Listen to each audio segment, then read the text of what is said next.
Hello everyone, আজকের এই ভিডিওতে আমি তোমাদের সাথে শেয়ার করব যে বাড়িতে বিরিয়ানি আমি কিভাবে বানাই। তো চলো রেসিপিটা দেখা যাক। প্রথমে আমি এখানে নিয়ে নিচ্ছি চিকেন, আর চিকেনকে ম্যারিনেশনের জন্য আমাদের যা যা ইনগ্রিডিয়েন্টস লাগবে সেইগুলো আমি তোমাদের এক এক করে বলবো।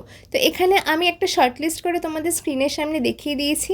যেমন আমাদের এখানে লাগছে টক দই, আদা রসুন বাটা, হলুদ, নুন, ধনে গুঁড়ো, জিরে গুঁড়ো, গোলাপ জল, কেওড়া জল, আর সব থেকে যেটা ইম্পর্টেন্ট বিরিয়ানি মশলা, তারপরে আন্দাজ মতো ঝাল, ঘি, গরম মশলা আর তেল।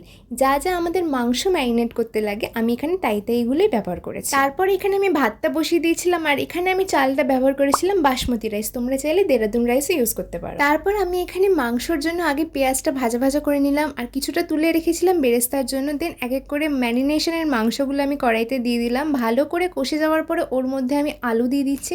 তারপরে আবারও আমি ভালো করে আলু দিয়ে কষিয়ে নিলাম। কষানোর পরে আমি এখানে পরিমাণ মতো জল দিয়ে দিয়েছিলাম মাংসটা সেদ্ধ হওয়ার জন্য। তো এখানে মাংস সেদ্ধ হওয়ার পরে আমার মাংস এখানে টোটালি রেডি হয়ে গেছে। এবার করব আমি আমার আসল বিরিয়ানির কাজ, যেটা হচ্ছে মাংস আর রাইস দিয়ে ভালো করে লেয়ারিং করব। আর যে পাত্রে বিরিয়ানিটা আমি করব, তো সেখানে সবার আগে আমি রাইসটা দিয়ে দিলাম, তারপরে ওর উপরে চিকেনগুলো দিয়ে দিলাম। দেন আমি তারপরে কেশর আর দুধের একটা যে মিশ্রণ বানিয়েছিলাম সেইটা দিয়ে দিলাম। তারপরে আবারও উপর দিয়ে রাইস ছড়িয়ে দিলাম, দেন আবার চিকেন দিলাম, দেন আবার ফাইনাল টাচআপের জন্য আমি আবার ওর উপর দিয়ে রাইস দিয়ে দিলাম, দেন কেশর দুধের যে মিশ্রণটা সেটা দিলাম, তারপরে বেরেস্তা দিয়ে দিলাম, তারপরে যা যা আমাদের লাগে বিরিয়ানি মশলা, গোলাপ জল, কেওড়া জল, এই সব কিছু ওপরে ভালো করে দিয়ে ফুড র্যাপ পেপার দিয়ে আমি এটাকে পুরোভাবে সিল করে দিলাম, আর বসিয়ে দিলাম 40 মিনিটের জন্য গ্যাস ওভেনে।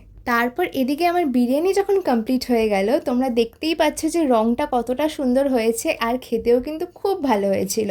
তো ব্যাস, আজকে আমার এই বিরিয়ানি রেসিপির ব্লগটা তোমাদের যদি ভালো লাগে আমার চ্যানেলটাকে অবশ্যই সাবস্ক্রাইব করে দিও, আর আমার ভিডিওতে লাইক, কমেন্ট অ্যান্ড শেয়ার অবশ্যই করো। তো সবাইকে tata and have a nice day.